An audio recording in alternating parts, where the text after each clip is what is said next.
So you write about the two waves, but it's two or more waves.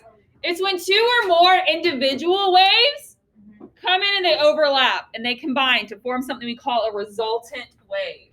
I'll write that on the board, don't worry. Two or more waves come together to form a resultant wave.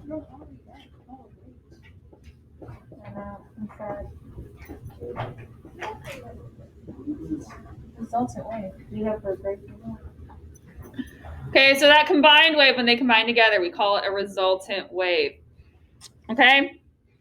And we have a certain principle. It's called the principle of superposition. And it states that the resultant wave is just the sum of the two waves that have come together. Okay? So that is the principle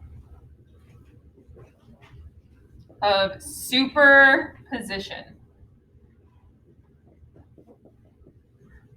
Okay?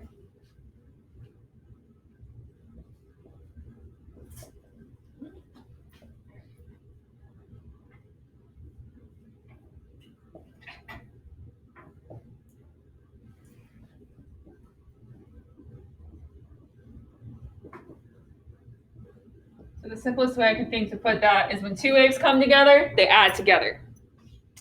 When two waves come together, they are going to add together.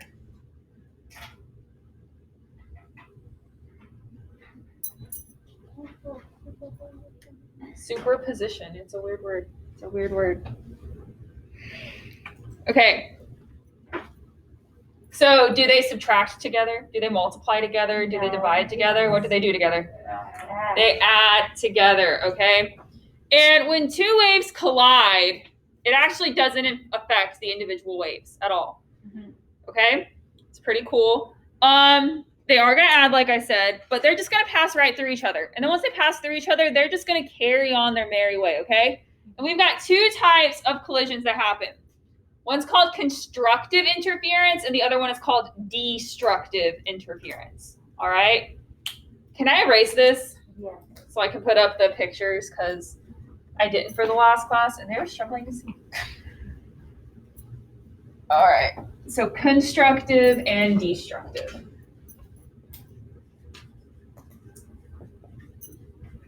Are you guys having a good day or no? I'm having a splendid day. Yeah, I'm tired. I feel like You shouldn't be having a terrible day, Erin. Your presentation was good. yeah, but I had a panic attack before the presentation, so I really don't have to be very nice. Why did they choose like our teachers? That's Why do they teach? no. Why did they choose like our like great teachers, like the teachers that we know? Oh, they didn't. She sent out an email to like everybody in the school. We were the only people who volunteered. In other words, your teachers like free food. No, but Mrs. I think it's because I just feel like I'm getting enough like sleep.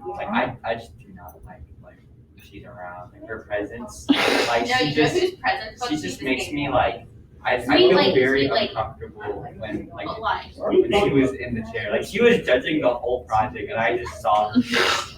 And All right. that's I'm so glad I never have to hear what you guys say about me. Okay, so No, you're not. Yeah, like, you're not. we're gonna draw pictures of constructive and destructive interference, okay? I mean, that's all I have to ask. If physics, if she teaches it. If someone else teaches it, I'm not. Okay, never. Okay, so I've got these two waves, all right? And they are coming towards each other. They're gonna collide. All right. They're getting closer.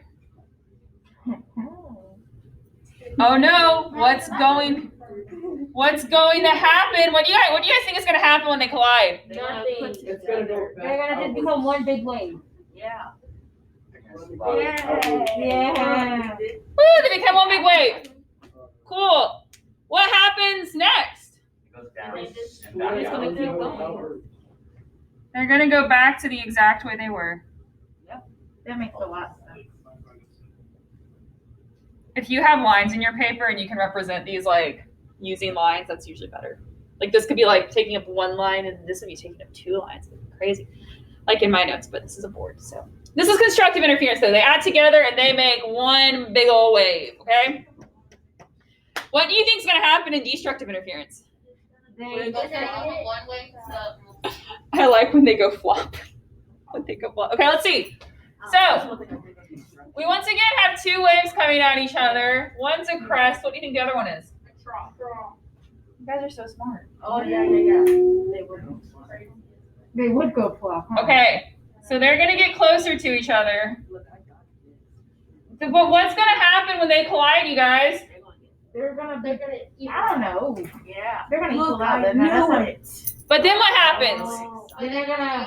Keep on going. Yeah, so now this one's going to keep going this way, and that one will keep going that way. So that means they'll look like, they're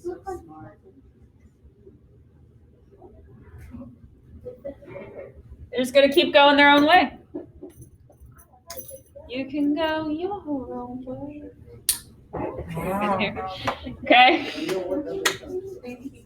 So we've got constructive and destructive interference. Do you guys have any questions about constructive and destructive interference? I thought you were about to say, and that's all. What would be an example of it?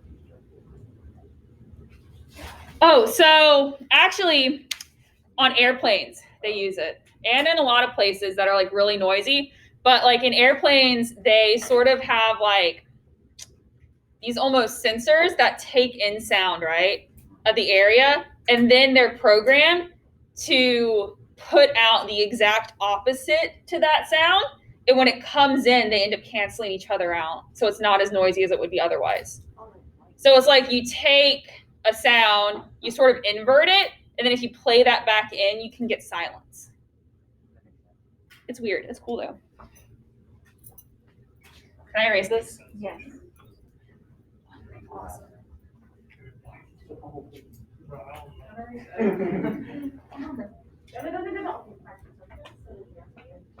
I'm so sorry. You're quiet.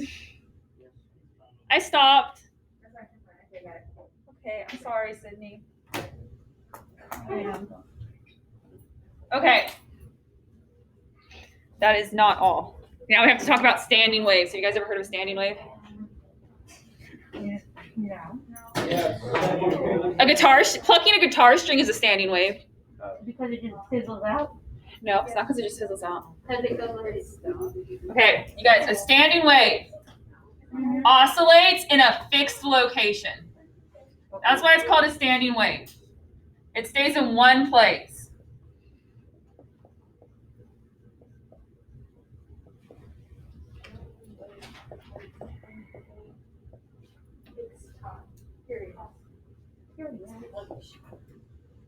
Yeah, I said that. A standing wave oscillates in a fixed location, okay? Fixed. So that means, like, you know how the other waves, like, sometimes they'll, like, move across the board maybe when I draw? These don't. They're gonna stay in one location, and they're gonna oscillate there. Okay? So, an example of this. We're gonna look at 3. These are just like lines to show that this is what it's fixed to, okay? So, our first one,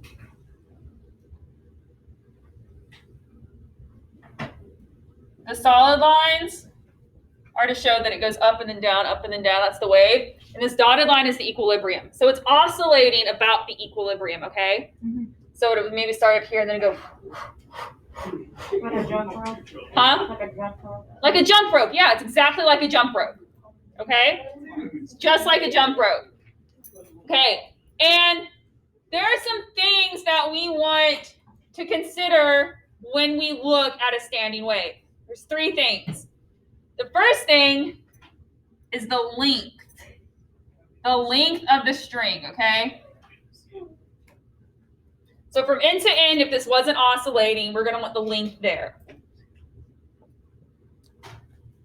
The next thing we want to be aware of are these things called nodes. Okay? Nodes. Nodes are fixed positions that don't move on the wave. So nodes don't move. And when you're going to think about this, right here is a node, and right here is a node. Do you see how those aren't really going to move at all while the wave is oscillating? Mhm. So those are our nodes.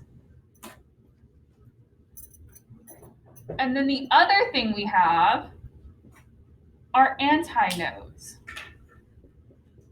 Anybody care to guess where the antinodes are? Probably like on top of the string thing. You guys are so smart. Yeah, they're going to be right up here at the top in the middle. That's going to be an antinode, okay? Antinodes occur at the halfway point and at a maximum displacement. You see how this is the farthest we get away from equilibrium? Mhm. Okay, so they are at max displacement. And they're always going to be right in the middle between two nodes. Okay? This picture right here that we've drawn, we call this the first harmonic. Sometimes it's also referred to, instead of the first harmonic, as the fundamental harmonic.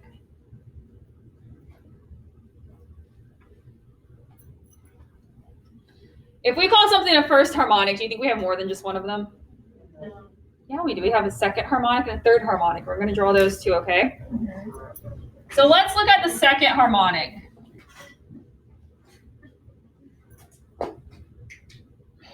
What do you think is going to change with the second harmonic? The closer to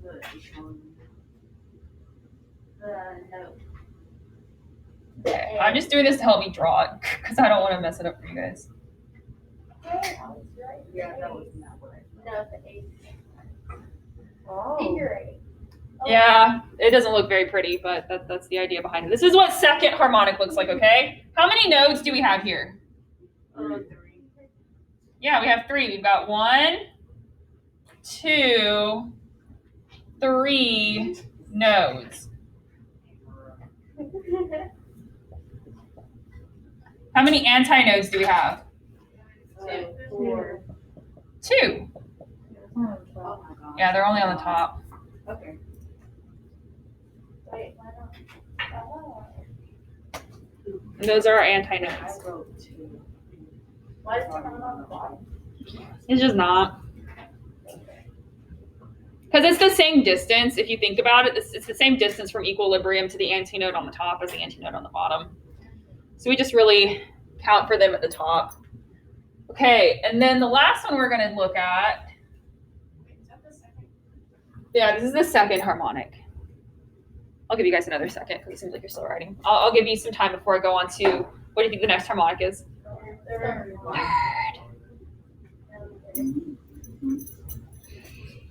Okay, what do you think the third harmonic is going to look like? It's gonna be untwisted.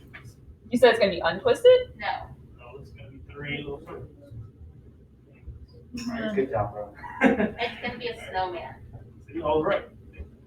And you're. Oh, that's right. She's adding Three circles. Golly. Those aren't circles, though. This is a hold on, give me a second, you guys, to draw this better, please. This is horrible. It's so much easier to draw these on notebook paper. I'm just gonna. That's as close as I'm getting. Okay. Is it 4.1? How many nodes are there, you guys? 4. We've got 1, 2, 3, 4. That nice equilibrium point. How many antinodes do we have? 3. These should all be on the same level. I'm just horrible at drawing, and I'm very sorry.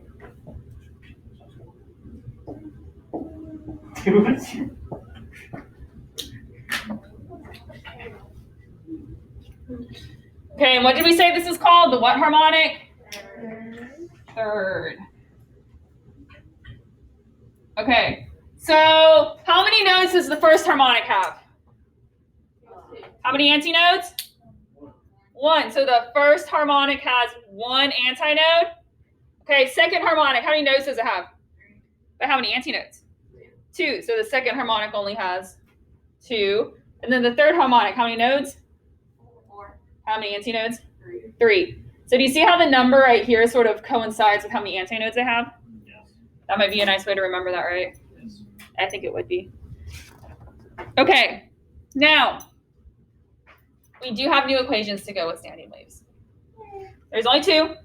And they're really not too bad. They're for wavelength and frequency, okay?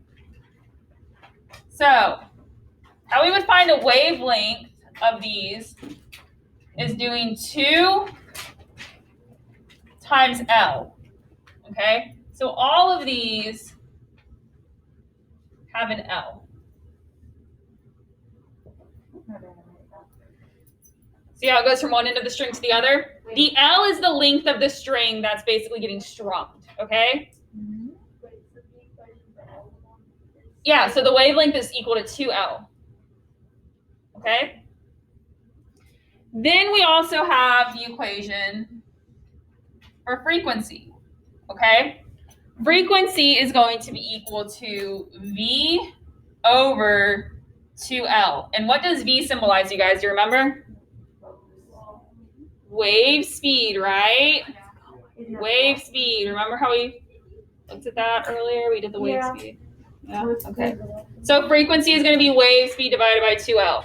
So these are our 2 new equations for when we're looking at standing waves, okay? Wait, will this be out this tomorrow? Maybe. Oh my gosh, I have to do quizzes tomorrow. Don't stress about mine too much. You don't. Okay, standing waves. Now, we are going to do 2 examples with this, and then I'm going to do number 1 on the problem set for you guys, okay? So can I erase this? Is that okay? Sydney, can I erase it? Okay, I just want to make sure. I feel so bad when I erase it when you guys still need it. I really do.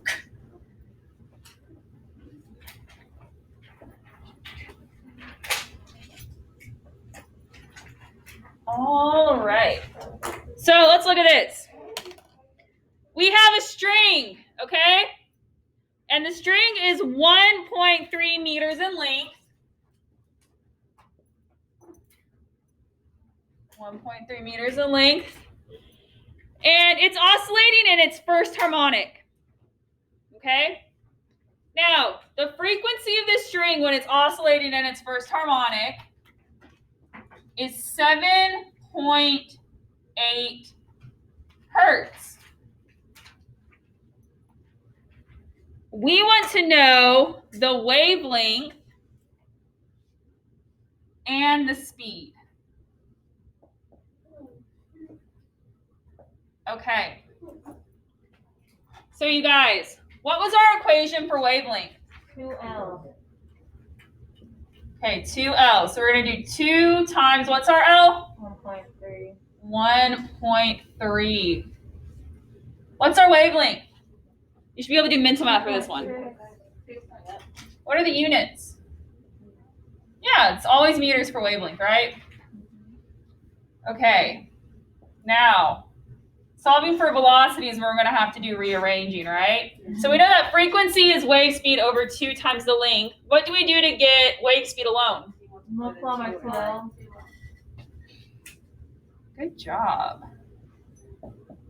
Okay, so that means we're going to have 7.8 hertz times 2 times 1.3 meters. You got what? 20.28. Does anybody agree with 20.28? Yes. Yeah? We got agreement all the way around? I only don't agree with it for one reason, and that's because it was given to me without units. Meters per second. There we go. And the other one's meters, right? The wavelength. Yeah, the wavelength is meters.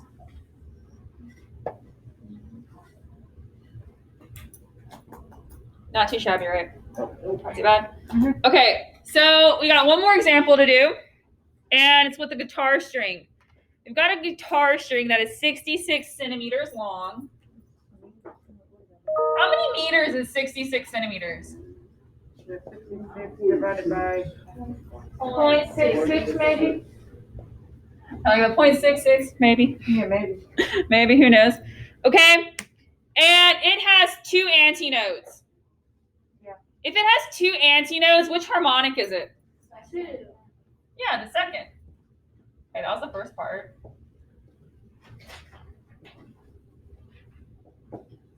The second part is we want to know what is the wavelength of this wave.